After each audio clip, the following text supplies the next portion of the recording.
Hello, everybody. I just received a full briefing from our emergency response teams, including FEMA and agencies that are going to be helpful in the response and recovery efforts.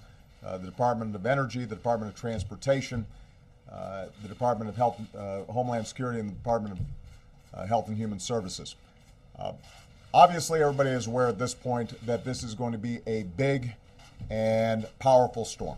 And all across the eastern seaboard, I think everybody is taking the appropriate preparations. I've spoken to all the governors in all these states. They have issued emergency declarations. Those have been turned around quickly here in the White House. We have pre-positioned assets so that FEMA personnel are working closely with state and local governments.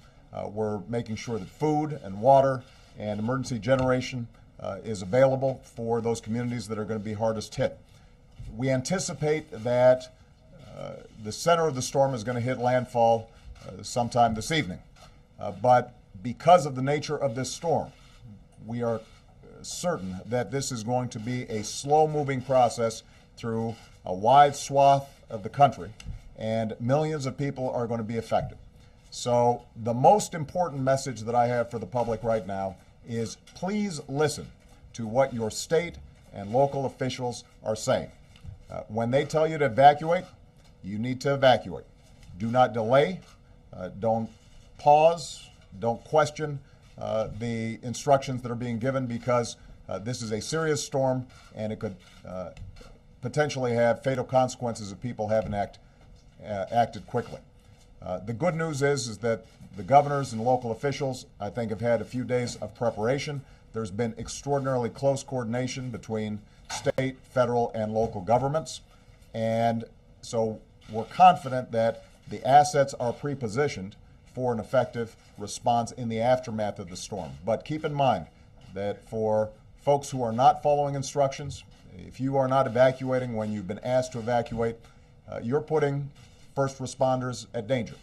We're going to have search and rescue teams in and around multiple states all at the same time. And although we've got Coast Guard and the Department of Defense all positioned, if the public's not following instructions, that makes it more dangerous for people, and it means that we could have fatalities that could have been avoided.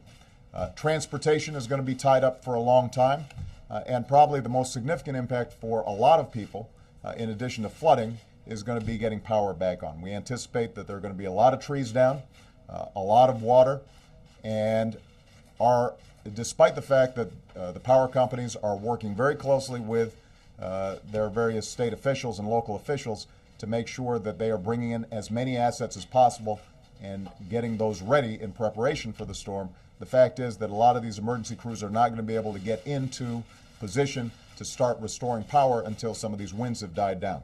And because of the nature of this storm, that may take several days. So the public should anticipate that there's going to be a lot of power outages, and it may take time for that power to get back on.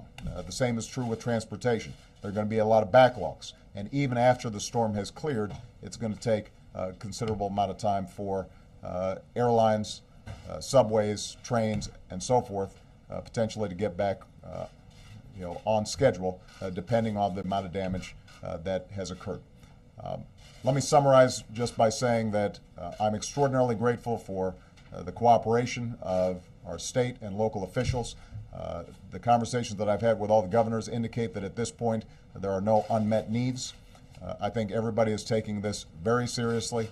We've got pre-positioned all the resources that we need, but right now the key is to make sure that the public is following instructions. For those of you who still need additional information about how to respond, you can go to ready.gov. That's ready.gov, and that website should provide you with all the information that your family needs in terms of how you can prepare for this storm.